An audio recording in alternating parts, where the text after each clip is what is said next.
Hey, welcome back. I'm Evan Brand, certified functional medicine practitioner.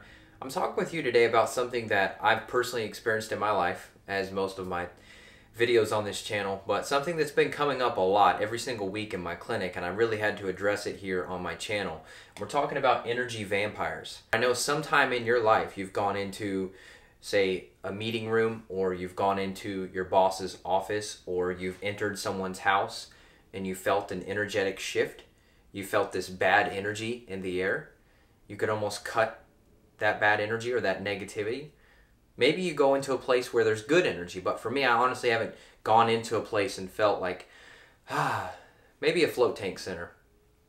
Anyhow, there's a lot of places where we're exposed to energy vampires, and I wanted to talk about why this happens, what this actually looks like, and then what you can do about it. So starting out, who are the energy vampires? So this is funny and kind of sad because it's often the people that are closest to us or the people that we often associate with the most. So this is going to be your boss, your spouse, unfortunately, is very common, your friends.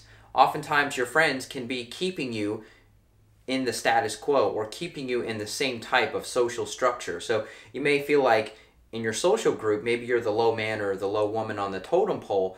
Your friends will typically keep you in the position. It's a very tribal instinct that once you assume a position or a certain role, whether this is in a company or whether this is just in a social group, you tend to get stuck there. So that's why it's so important for you to make good first impressions and good first integrations into these groups, because you might get stuck in that type position and that can really bring you down and wear you down after a while. Family, so oftentimes your family may question your beliefs or they may question your goals. I can't tell you how much, not backlash, but just skepticism about me becoming an entrepreneur and starting my own wellness clinic and starting my own supplement company and becoming a published author, things like that. How much backlash I've had, like, you should just get a 9-to-5, or are you sure, or you don't want to go back to school, things like that. And I'm sure you've been questioned in your life about your decisions. And a lot of times people do that because they don't know any different. And now that I do have my book in bookstores, my family's like, oh, congratulations. And they're so excited for me. But back when I was telling people about my goals, they were all like, there's no way you're going to be able to do this thing. So that's my personal experience. Co-workers and social group, already hit on that. The people that you work with, you may be stuck into their ideologies and you're unable to break out. So maybe you're working in an office environment that you don't really like and you've come up with some great entrepreneurial idea. Your co-workers or your social group may shut that idea down. And eventually that wears you out. So I guess what I should have put on here are some of the symptoms of the energy vampires.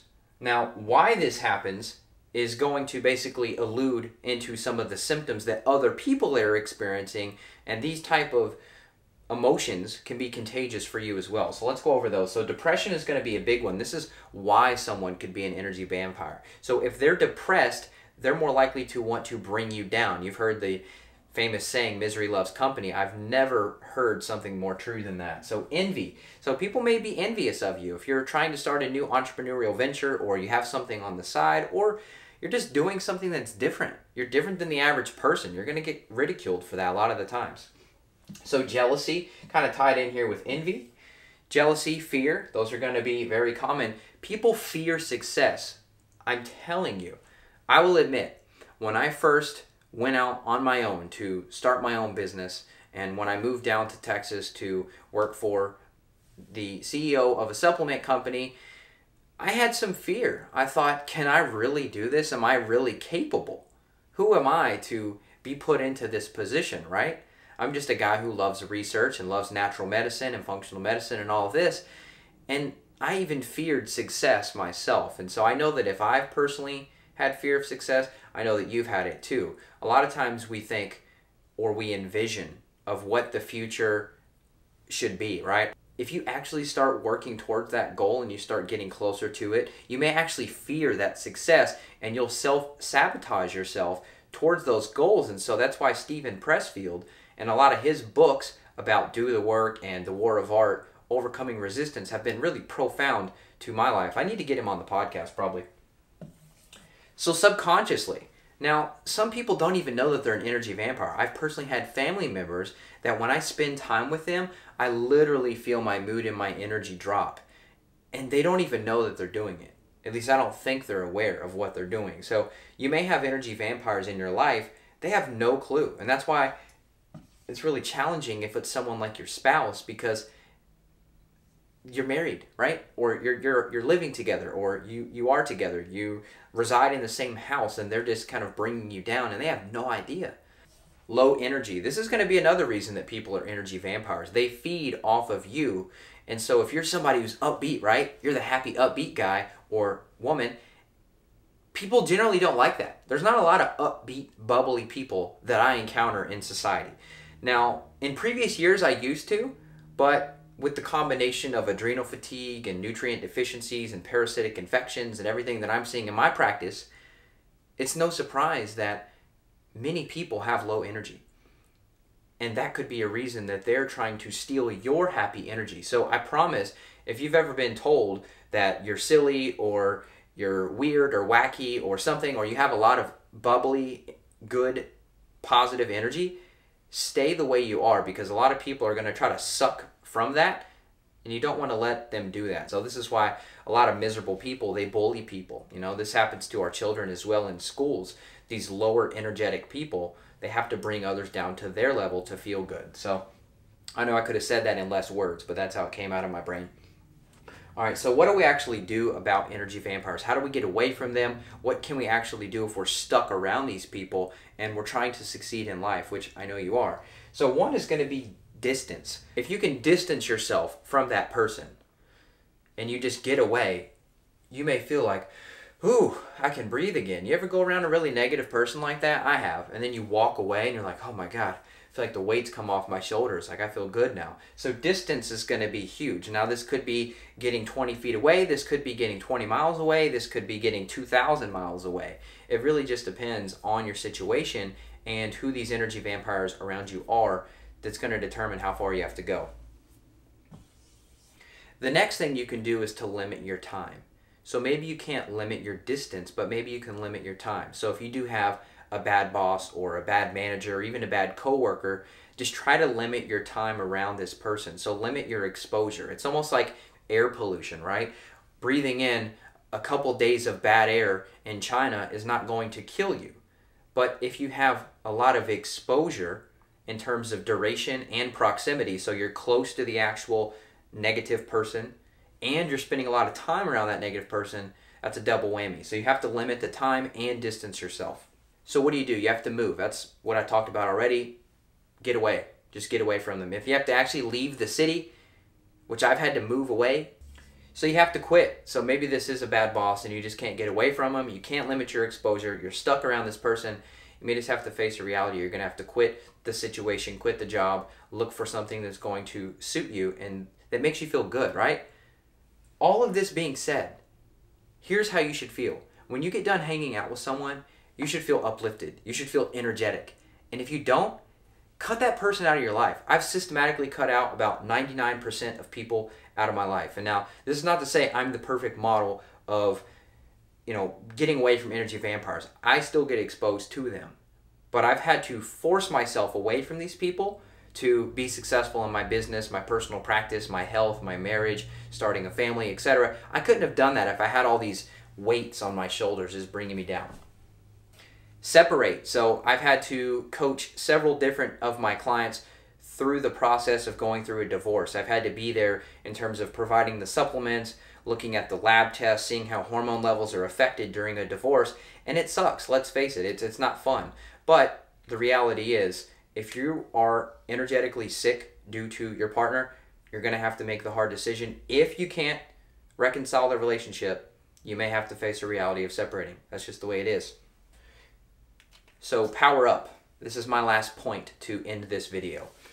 You have to counteract the negative energy vampires. Let's get rid of all this. So the best ways that I've come across to be able to do this, one is going to be going out in nature. So if this is by yourself, you're barefoot in the woods, you're barefoot at the beach, awesome. Just grounding yourself and fueling yourself back up. Because if these people are going to drain your battery almost like a smartphone that has all the apps open at the same time. If you're going to constantly get drained, you're going to have to keep recharging. So the more you're getting drained, the more you're going to have to recharge. Number 2 is going to be music. So music is great. It's been proven, just looking at brain scans, you can really change the way that someone's emotions act and their neurotransmitters and their brain chemicals. You can change that quickly with a good song.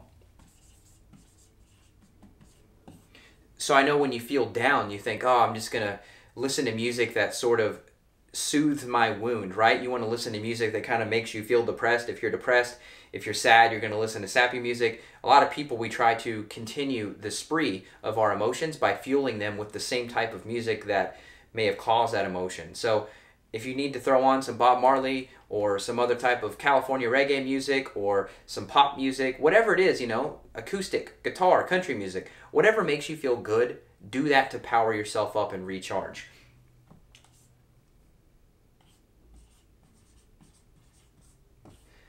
Lastly is going to be traveling. So let's just say that a city, maybe the city that you're from and you still live in, or maybe you left your hometown, which a lot of my clients have left other countries and they've moved to different places. I have one particular girl in mind, if she's watching, who lives in Texas, and she said the same thing as me, that when she's there, her energy gets sapped. And so you have to travel, escape that bubble. So if you're in a city or you're in a town that's just not vibing with you, it's draining you, get out of that city. So if that's for a day trip during the weekend, awesome. If you need to take a week away and you need to actually fly and get that far away to feel better, then do that too. So I'm sure I could keep going on and on here, but these are going to be some of the top 3 tips that I do. Actually, I have 2 more. I have 2 more for you. Sing. It makes me smile every single time I hear my wife sing, and she's honestly hardly ever sad. She's always positive and upbeat. Almost so much sometimes that it's like, how are you that happy? You ever come across somebody like that? That is my wife, and I attribute it to her singing all of the time. She's always singing. What was the last one? I just thought of it. Dancing. That's what it was. So dancing is something that we do as a kid, and then we hit a certain age and we just stop dancing. So I was actually watching a video by Paul Chek earlier, and he said that anytime that you go to a shaman, they're going to ask you the following questions. When did you stop dancing? When did you stop singing? And when did you stop having fun? And when you think about those questions, it can really help you to see where the fork in the road was when you stopped doing these things that really fuel us up and you started heading towards the path of depression or apathy, anxiety, etc. So think about that. When did you stop dancing? When did you stop singing? And when did you stop having fun? Once again, I would love to talk with you about this. You can have the perfect diet, you can have the perfect supplements, the perfect lifestyle, but if you have energy vampires in your life and you're unable to cope with them, it's going to be tough for you to eliminate all of the symptoms and maximize your health and vitality. So I would love to help you with that process. It's a very personal subject for me and something that's really helped to fuel myself up and really take my results to the next level when I got this whole concept on my radar. So you can schedule that 15-minute free phone or Skype consultation with me by clicking on screen here or clicking below, and I look forward to talking with you in the next video. All right, take care. Bye-bye.